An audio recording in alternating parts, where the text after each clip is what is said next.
Hello friends, welcome to the video. आज हम अपने ज्योग्राफी का चैप्टर 3 पढ़ेंगे, ठीक है। और आज हम दो टॉपिक पढ़ेंगे, सोलार एक्लिप्स और लूनार एक्लिप्स, और उसके साथ ही साथ टाइड्स, ठीक है। तो दो टॉपिक यानी कि एक्लिप्स और टाइड्स वाला दो टॉपिक। इसमें जो बहुत इंपॉर्टेंट चीज़ें हैं जो एक्लिप्स पढ़ने के लिए या टाइड पढ़ने के लिए, उसमें क्या क्या इंपॉर्टेंट चीज़ें हैं हमारे पास है सन, मून और अर्थ, ठीक है। इन्हीं के बेसिस पे हम पढ़ेंगे। तो आइए सबसे पहले स्टार्ट करते हैं सोलार और लूनार एक्लिप्स। तो एक्लिप्स क्या होता है? एक्लिप्स क्या होता है? जब कभी ये तीनों यानी कि सन, मून और अर्थ एक लाइन में आते हैं, तो कई बार ऐसा होता है कि हमें सूरज जो है कुछ पोर्शन ऑफ अर्थ पे दिखाई नहीं देता है क्योंकि मून उसके बीच में आ जाता है। कई बार ऐसा होता है कि अर्थ बीच में आ जाता है और हमें मून दिखाई नहीं देता है, ठीक है, कुछ टाइम के लिए, है ना। तो उसको हम देखते हैं डिटेल में। So before we go into this, दो चीज़ें आपको याद रखनी है, वो मैंने यहाँ लिख रखी है। एक है फुल मून और दूसरा है न्यू मून।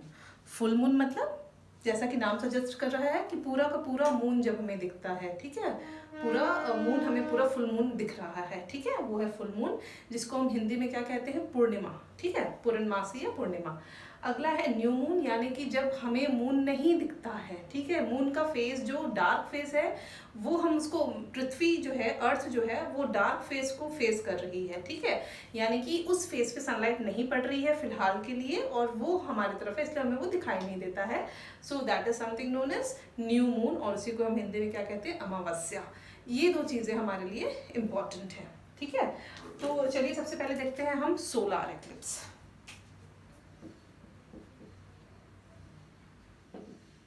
सोलार एक्लिप्स, ठीक है। क्या होगा सोलार एक्लिप्स? जैसे कि नाम से ही जाहिर हो रहा है, सोलार एक्लिप्स मतलब कि सूरज जो है कुछ समय के लिए छुप जाएगा, यानी कि जिसको हम हिंदी में सूर्य ग्रहण कहते हैं, ठीक है। तो क्या होगा सूर्य ग्रहण के कंडीशन में? जो सन है और मून और अर्थ एक लाइन में आ जाएंगे, ठीक है। Sun, moon and earth, they will come in a straight line and the moon will be in between sun and earth. कब सूर्य ग्रहण लगेगा, कब सोलर एक्लिप्स होगा? जब मून जो है वो सन और अर्थ के बीच में आ जाएगा, तब क्या होगा? सोलर एक्लिप्स होगा, ठीक है। कैसे होगा? देखिए, ये सन है, यहाँ से लाइट आ रही है, ये अर्थ है, ठीक है। अब चूंकि मून बीच में आ रहा है, तो कुछ टाइम के, देखिए मून क्या है, अर्थ के बहुत पास में है, ठीक है। तो अगर आप ये समझें कि मान लीजिए आप बाहर की चीजें ही कुछ देख रहे हैं, जैसे कि मैं कैमरा ही देख रही हूँ, ठीक है, मैं आप अभी कैमरे में देख रही हूँ, ठीक है। अगर मैं अर्थ हूँ और ये जो कैमरा है वो सन है, और ये मेरा जो हाथ आया ये क्या है? मून है। तो कुछ समय के लिए जो मेरी आईज हैं वो कैमरे को नहीं देख पा रही है ना। तो यानी कि मून तो क्या है, ऑर्बिट कर ही रहा है, तो ये थोड़े टाइम के लिए होता है। तो चूंकि मून छोटा होने के बावजूद क्या है, अर्थ के क्लोजर है, इसीलिए क्या कर लेता है, ये कुछ पोर्शन ऑफ अर्थ में ऐसा होता है कि वहां पे हमको सन नहीं दिखाई देता है। क्यों?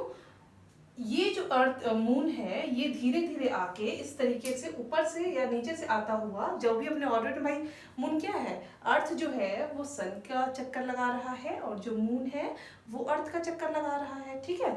सो ये जब अपने ऑर्बिट में घूमता घूमता एक ऐसे पोजीशन पे आ जाएगा कि ये तीनों स्ट्रेट लाइन में हो जाए और मून बीच में हो जाए, ठीक है। तो ये क्या करेगा, ऐसे जब बीच में आ जाएगा तो ये सूरज को क्या कर लेगा? कवर कर लेगा, यानी कि यहाँ पे कुछ ऐसा पोर्शन होगा, कुछ ऐसा एरिया होगा जहां पे ये लगेगा कि मून ने सन को कवर कर लिया है, और उसी को ही हम क्या कह रहे हैं? सूर्य ग्रहण और सोलर एक्लिप्स, ठीक है। तो वो जो रहेगा वो थोड़े टाइम के लिए रहेगा, कुछ मिनट्स के लिए ही रहेगा, और वो थोड़ी देर बाद वापस जब मून अपनी पोजीशन से हटेगा तब वो हट जाएगा, ठीक है, तब वो सूर्य ग्रहण भी चला जाएगा ना। एक चीज जो इम्पोर्टेंट है, ये कब होता है? ये जो होगा वो न्यू मून डे के दिन होगा, यानी कि हमको चांद जिस दिन विजिबल नहीं हो रहा है उस दिन होगा, ठीक है। सो ये वाला कौन सा दिन होगा? न्यू मून डे को आपको याद रखना है, ठीक है, न्यू मून डे। कुछ और चीजें हैं इससे रिलेटेड जो मैं बताना चाहूंगी। देखिए, ये क्या हो रहा है, जो सनलाइट है इस मून को क्रॉस करते हुए जब जा रही है, ऐसा होगा कि इस मून की शैडो इस जगह पे अर्थ पे पड़ रही है, ठीक है। भाई जब इधर लाइट है, बीच में कोई ऑब्जेक्ट है, उधर दूसरी ऑब्जेक्ट है, तो ऑब्वियसली इसकी शैडो यहाँ पड़ेगी। तो दो यहाँ पे रीजन जनरेट हो रहे हैं, एक तो ये वाला और एक ये जो मैंने डैश करके लाइंस खींच के रखा है वो। तो ये जो पोर्शन है, जो ये ऊपर में और ये जो नीचे में, एक ये वाला पोर्शन और एक ये वाला पोर्शन, ये ट्रायंगल और एक ये ट्रायंगल, ठीक है, इसको हम क्या कहते हैं, पेरुम्ब्रा। ओके, और जो ये बीच वाला रेड वाला जो मैंने करके रखा है उसको हम कहते हैं उम्ब्रा। ठीक, क्या होता है इससे, बेसिकली जहाँ पे ये लाइट पड़ रही है जाके, जहाँ पे शेडो बना रहा है डायरेक्टली, ठीक है, उसी वाले रीजन को हम क्या कह रहे हैं, उम्ब्रा, और वही कंप्लीट सोलार एक्लिप्स होगा, यानी कि पूर्ण सूर्य ग्रहण वही ही दिखेगा। यानी कि जब अर्थ पूरी तरीके से मून पूरी तरीके से जब सन को ढक लेगा, पूरी तरीके से ढक लेगा, वो कहाँ दिखेगा, सिर्फ ये उम्ब्रा वाले रीजन की वजह से सिर्फ इस जगह पे दिखेगा। ठीक है, इसके अलावा भी मून का शेडो पड़ रहा है जिसको हम पेनुम्ब्रा कह रहे हैं, वहां पे टोटल सोलार एक्लिप्स नहीं दिखेगा, इनफैक्ट वहां पे पार्शियल सोलार एक्लिप्स दिखेगा। यानी कि अर्थ का जो ये वाला पोर्शन है और ये वाला पोर्शन है, वहां पे क्या दिखेगा, पार्शियल सोलार एक्लिप्स। ठीक है, तो फुल सोलार एक्लिप्स किसकी वजह से दिख रहा है, उम्ब्रा की वजह से, और यहाँ पे पेनुम्ब्रा की वजह से क्या दिख रहा है हमको, पार्शियल सोलार एक्लिप्स दिख रहा है। ठीक है, कई बार उसको आप पेनुम्ब्रा सोलार एक्लिप्स भी कहते हैं। ओके, तो ये हुआ हमारा किसके बारे में, सोलार एक्लिप्स के बारे में। एक और चीज, जब ये मून सन को कवर करता है ना धीरे धीरे, तो आप देखेंगे जैसे मान लीजिए ये सन है और ये धीरे से मून ने इसको कवर किया, इसके मून के चारों तरफ एक लाइट दिखेगी आपको, जिसको एक डायमंड रिंग जैसे दिखती है ना, तो ये लाइट किसकी रहती है, मैंने आपको पहले ही बताया है, ये कोरोना रहता है। जो सन का कोरोना का पोर्शन है वो हमको कब दिखता है, सूर्य ग्रहण के टाइम पे दिखता है। ठीक है, सो ये क्या था हमारा सूर्य ग्रहण का पोर्शन। अब देखते हैं चंद्र ग्रहण यानी कि लूनार एक्लिप्स कब होता है। So again condition is the same कि जब sun moon and earth are in a same line, but in this time जो अर्थ है वो बीच में आएगा, किसके, सूरज और चांद के। Remember one thing, in either of the eclipse always sun is fixed. ठीक है, सन किसी के बीच में नहीं आएगा, ये आपको याद रखना है। क्या बीच में आएगा, या तो चांद बीच में आएगा या तो फिर अर्थ यानी कि पृथ्वी बीच में आएगी। तो इस केस में ये क्या है, लूनार एक्लिप्स।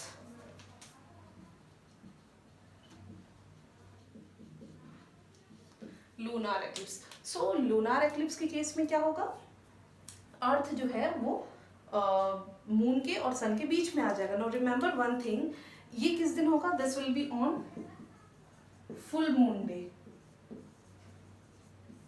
ठीक है, यानी कि पूर्णिमा के दिन होगा ये। ओके, सो अब क्या हो रहा है, इस तरीके से ये जो मून है वो ऑर्बिट कर रही है। ठीक है, अचानक से क्या होगा, ये मून जो है इस जगह पे जब आएगी, अगेन यहाँ पे दो रीजन मैंने बनाए हैं, ये वाला जो पोर्शन है ये है हमारा उम्रा, और जो ये वाले दो पोर्शन है ना, ये अगेन क्या है, पेनुम्ब्रा। देखिए डिफरेंस क्या है इसमें। जब मून मान लीजिए अभी पोजीशन यहाँ पे है, यहाँ पे मून नहीं है, इन केस मून की पोजीशन यहाँ पे है, ठीक है, और मून को इस तरीके से आगे बढ़ना है, तो यहाँ पे जब चंद्र ग्रहण लगेगा, यानी कि जब लूनार एक्लिप्स होगा, तो वो पार्शियल होगा। आप जैसा कि अपने स्क्रीन पे देख सकते हैं, ये इस तरीके का चंद्र ग्रहण दिखेगा या लूनार एक्लिप्स दिखेगा। और जब ये बीच में जाएगा, उम्रा वाले रीजन में जाएगा, यहाँ पे आएगा, then it will be a full lunar eclipse. Okay, क्या रहेगा, टोटल लूनार एक्लिप्स भी कह सकते हो या फुल लूनार एक्लिप्स कह सकते हो। यहाँ पे जो है वो चांद गायब नहीं हो जाएगा, it will turn into red colour. ठीक है, इस रीजन में आके जो colour of the moon it will become red, और इसको हम ब्लड मून भी कहते हैं।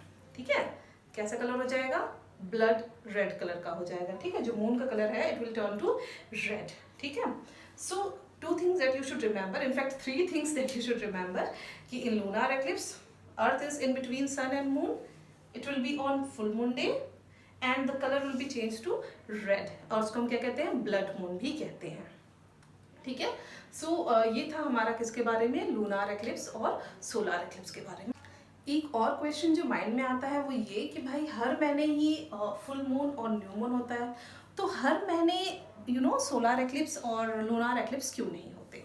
The answer to this question is that the जो अर्थ की जो मून की जो ऑर्बिट है, दैट मीन्स भाई मून भी तो अर्थ के चक्कर लगाती है ना, तो जो मून की ऑर्बिट है इट इज 5 डिग्री टिल्टेड, ठीक है, यानी कि वो अर्थ के ऑर्बिट से 5 डिग्री कैसी है, टिल्टेड है, यानी कि वो जो उसका ऑर्बिट का प्लेन है, ये जो प्लेन है मून की ऑर्बिट का, वो अर्थ के ऑर्बिट के प्लेन से टिल्टेड पोजीशन पे है, कितना 5 डिग्री। और इसीलिए ये बहुत कम टाइम्स हो पाता है जब ये तीनों आपस में कोऑर्डिनेट करते हुए एक सीधी लाइन में आ पाए। और यही रीज़न है कि हर महीने तो फुल मून और न्यू मून होता ही है, लेकिन हर महीने हमें ग्रहण देखने को नहीं मिलते। The next topic that we have is tides, है ना, जिसको आप हिंदी में क्या कहते हैं, ज्वार भाटा कहते हैं, ठीक है। सो टाइड्स क्या होती है, टाइड्स जो है जो सी में ऑल्टरनेट वे में पानी ऊपर की तरफ आता है और जब वो नीचे की तरफ वापस जाता है उसी को हम क्या कहते हैं, टाइड्स कहते हैं, ठीक है। यानी कि सी वाटर लेवल में इंक्रीज होना और सी वाटर लेवल का डिक्रीज होना, इसी को हम क्या कह रहे हैं, टाइड कह रहे हैं। अब ये होता क्यों है, तो बेसिकली इसके पीछे है जो फोर्स काम कर रही है वो क्या है, ग्रेविटेशन। किसका ग्रेविटेशन, देखिए हमारे पास अगेन 3 बॉडीज हैं, सन मून एंड अर्थ, ठीक है। सो जो अर्थ है, आपको पता है अर्थ पे बहुत सारा पानी है ना। सो क्या होता है, सूरज और चांद की ग्रेविटेशनल पुल के वजह से जो अर्थ का वाटर है, मान लीजिए here we have sun and suppose here we have moon and this is earth, okay।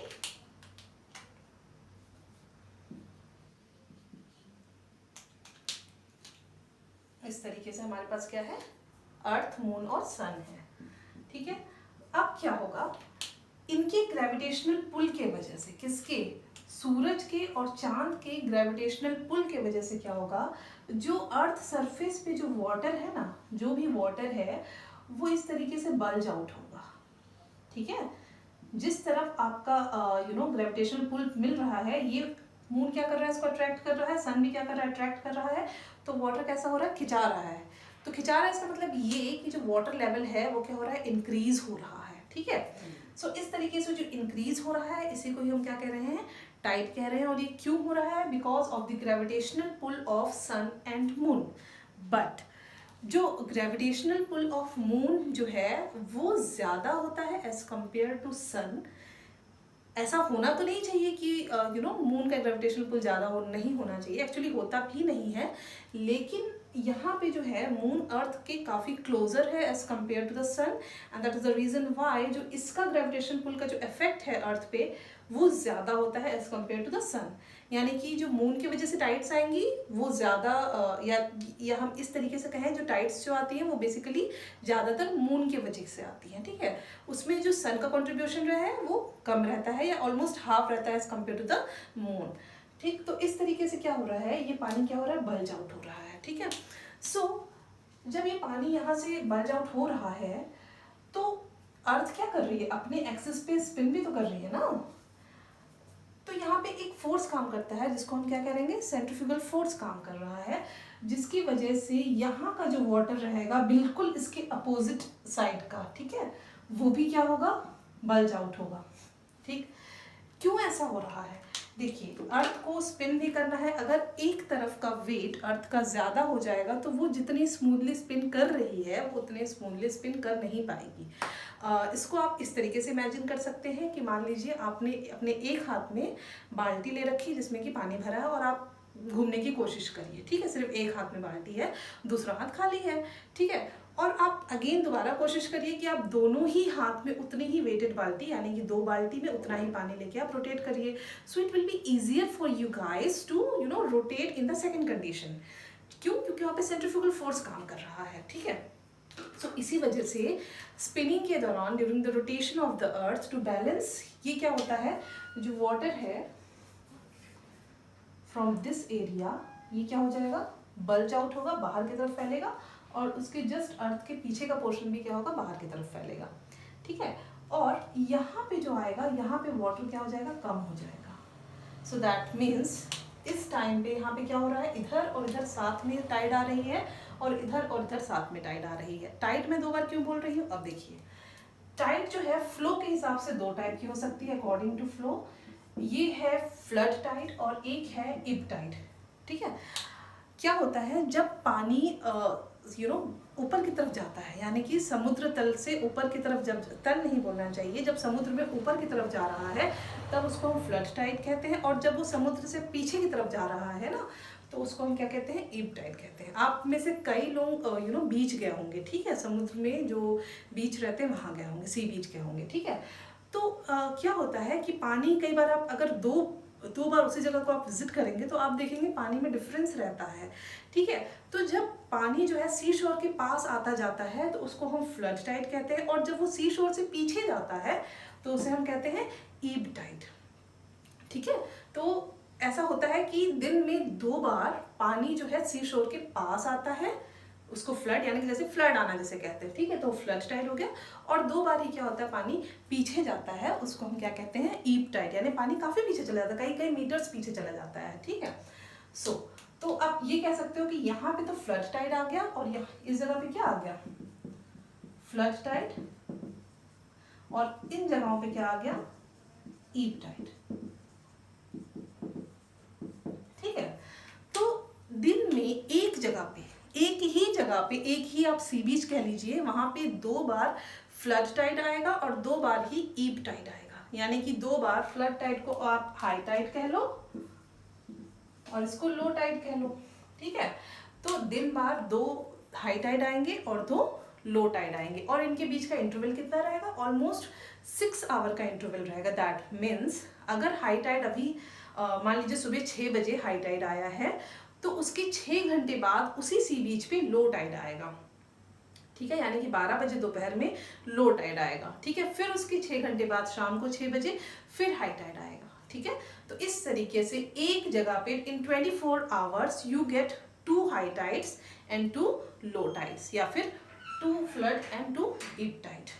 एक तरीका और है जिससे हम टाइड को 2 अलग अलग टाइड्स फॉर्म में डिफ्रेंशिएट कर सकते हैं, ठीक है। तो 2 टाइड फॉर्म होते हैं, एक सॉरी स्प्रिंग टाइड और दूसरा है नीब टाइड। किसके बेसिस पे है, देखिए पहले जो हमने फ्लड और ईब टाइड पढ़ा था वो वाटर का flow towards the seashore and away from the seashore था, उसके बेसिस पे वो फ्लड और ईब टाइड थे, ठीक है। Now here we have spring tide and neap tide. It is on the basis of the height of water, कितना water height height में ऊंचा जा रहा है, उसके बेसिस पे हम इसको डिफरेंशिएट करते हैं। अगर तो वाटर लेवल जो नॉर्मल हाइट होती है उससे ज़्यादा ऊंचा जा रहा है, नॉर्मल टाइड्स की जो हाइट रहती है इन केस उससे ज़्यादा ऊंचा जा रहा है, then it is spring tide. और अगर जो नॉर्मल टाइड्स की जो हाइट रहती है उससे अगर वो कम है, then it is neap tide. It depends upon the position of the moon and sun. So let us see in spring tide क्या होता है। In this case, spring tide, the moon, the earth and the sun, they are again in a straight line, ठीक है। तो ऐसे case में क्या होगा कि जैसे मान लीजिए we have earth, moon and sun, इस केस में क्या होगा, दोनों का कंबाइंड इफेक्ट होगा अर्थ पे, और इस तरीके से जैसे मैं आपको समझा रही थी वाटर क्या होगा, बल्ज आउट होगा, यानी कि एक जगह पे 2 फ्लड टाइड आएंगे, ठीक है। सो यहाँ और यहाँ क्या आ रहे हैं, 2 फ्लड टाइड आ रहे हैं। And the thing that you should know कि ये जो टाइड्स हैं these are 20% more than the average tide height. जितना मान लीजिए एक जगह पे 10 मीटर पानी का लेवल जो है ऊपर उठ रहा है, ठीक है, तो उसका 20% कितना हो जाएगा, 2। तो यानी कि जब स्प्रिंग टाइड होगा तब क्या होगा, वो जो वाटर लेवल है 10 की जगह 12 मीटर हाइट पे उठेगा, ठीक है। तो यानी कि एवरेज हाइट से जब लगभग 20% ऊपर उठ रहा है, दैट इज स्प्रिंग टाइड, ठीक। सो कब होगा ये, जब moon, earth and sun they are in a straight line. Again here also sun, earth and moon are in a straight line. Again यहाँ से वाटर इस तरीके से बल्ज आउट होगा, और ये जो टाइड्स रहेंगी अगेन 20% हायर लेवल पे रहेंगी। हायर लेवल मतलब जितना हाइट है उनसे 20% ज्यादा हाइट रहेगी इनकी, इसकी जो टाइड्स आ रही हैं उनकी, ठीक है। One more thing that you should remember here कि ये जो स्प्रिंग टाइड हो रहे हैं ना, ये सिर्फ कब होंगे, फुल मून को एंड न्यू मून को। जैसे कि ये वाला कंडीशन क्या है, फुल मून का है, और ये वाला कंडीशन न्यू मून का है, ठीक है। है, यानी कि पूर्णिमा और अमावस को ही जो आपको स्प्रिंग टाइड है वो देखने को मिलेंगे। अगर आप इसको दूसरे वर्ड्स में कहना चाहो तो ये कि पूर्णिमा और अमावस को जो टाइड्स हैं वो ज़्यादा हाइट वाले रहते हैं, या ज़्यादा पानी फ्लडेड होता है, या ज़्यादा पानी समुद्र के से बाहर की तरफ आता है ना, सी शोर की तरफ आता है। कब? पूर्णिमा और अमावस को, that is full moon and on new moon day. So it was about spring tide. Now we come to neap tide. Now see the position of the earth, moon and sun. ये जो है यहाँ पे कैसा 90 degree का angle बना रहे हैं। You can see the sun, earth and moon, they are making 90 degree angle. अब moon it can be that side also and this side also. So when the sun, moon and earth they are making 90 degree angle, then the tide that will get will be neap tide. और ये क्या रहेंगी? The height of this tide will be almost 20% lower than the average height of the tide. जो normally हर दिन tide आती हैं उनसे ये 20% लो रहेंगी, ठीक है। सो दिस इज नीप टाइड, ठीक। नाउ तो आपको समझ में आ रहा है कि स्प्रिंग टाइड में सीधे लाइन में रहेंगे और नीप टाइड में कैसे रहेंगे, 90 डिग्री पे सारे ही सन अर्थ और मून जो है वो क्या रहेंगे, अरेंज रहेंगे। वैसे तो ये जो टाइड्स हैं ये ऑलमोस्ट सभी जगह आते हैं, सभी ओशन में जहाँ पे सी शोर है वहाँ पे आपको देखने को मिल जाएगा। आप कहीं भी जाइए उसी सी बीच को, मान लीजिए आप शाम को आज विजिट कर रहे हैं, कल सुबह उसको विजिट करिए, you will see the difference in the sea water level, ठीक है। तो हर जगह आपको टाइड्स हर सी शोर में आपको देखने के लिए मिल जाएगा। लेकिन यहाँ पे मैं स्पेसिफिकली 2 जगह का नाम लेना चाहूँगी। एक है बे ऑफ फंडी जो है कहाँ पे, कनाडा में, ठीक है। ये इसलिए फेमस है क्योंकि यहाँ पे जो टाइड्स की हाइट होती है वो ओवरऑल अर्थ में या ओवरऑल वर्ल्ड में सबसे ज़्यादा होती है। अराउंड 15 to 18 मीटर जो है वाटर लेवल आपका क्या होता है, ऊपर उठ जाता है। यानी कि आप देखोगे एक टाइम पे बिल्कुल सूखा पड़ा है ज़मीन और थोड़े टाइम के बाद मतलब एकदम अचानक से पानी नहीं आता है, ठीक है। धीरे धीरे करके ही आता है, टाइम इंटरवल में ही आता है, धीरे धीरे ही आता है। और कुछ समय बाद क्या होगा, वो वहाँ पे बिल्कुल फ्लडेड हो जाएगा, ठीक है। आप इसको पिक्चर में आप अपने देख सकते हैं किस तरीके से सूखा पड़ा हुआ है और किस तरीके से थोड़े टाइम बाद वहाँ पे कैसा सीन हो जाता है, ठीक है। दूसरा जो हमारे लिए इम्पोर्टेंट है वो है ओखा कोस्ट जो है गुजरात में। वहाँ पे भी काफ़ी ऊंचे टाइड्स आते हैं, बट इतने नहीं आते हैं जितने कि बे ऑफ यहाँ पे है, फांडी में है। वो कितने रहेंगे, 2.5 मीटर के हाइट के अराउंड इतने ही आते हैं, ठीक है। मतलब फिर भी 2.5 मीटर भी काफ़ी हाइट होती है, इतना ऊपर सी लेवल का उठना भी बड़ी बात ही है, ठीक है। So yes, this was about the tide and solar and lunar eclipse. I hope आपको ये क्लास समझ में आई होगी। Thank you very much.